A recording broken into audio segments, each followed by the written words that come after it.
Mambor è ormai storicizzato, proprio in questi giorni c'è in corso una mostra al Macro di Roma dedicata a una piccola parte della sua opera legata al teatro, per cui siamo molto contenti. La mostra è bellissima, ripercorre la storia di tutta la sua esperienza artistica, anche con le fotografie fin dagli inizi, e proponendoci anche l'ultimissimo lavoro, questa campionatura, che è un'installazione che sta all'ingresso della mostra e che è strabiliante anche per la modernità. La mancanza di un contenitore per l'arte contemporanea per la città di Mantova, cioè il Palazzo della Ragione, porta e stimola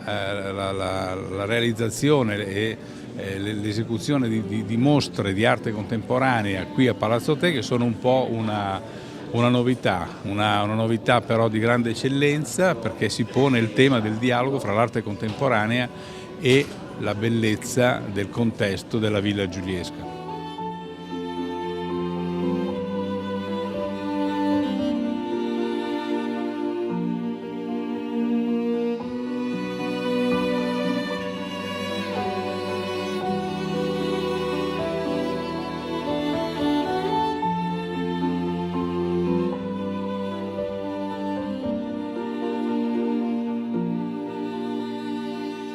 Un artista che ha sempre cercato di rinnovarsi innovando quelli che sono i suoi codici, le sue visioni, per cui è un artista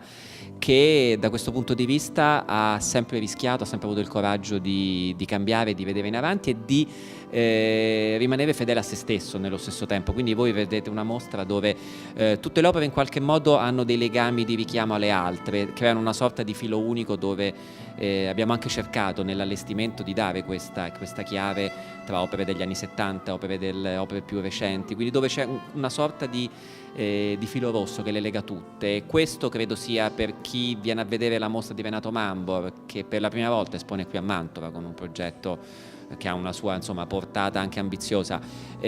Secondo me può scoprire un artista spesso sorprendente, per molti anche inaspettato, perché poi appunto vediamo delle cose come le fotografie del 69 che sono mostrate in questa chiave per la prima volta,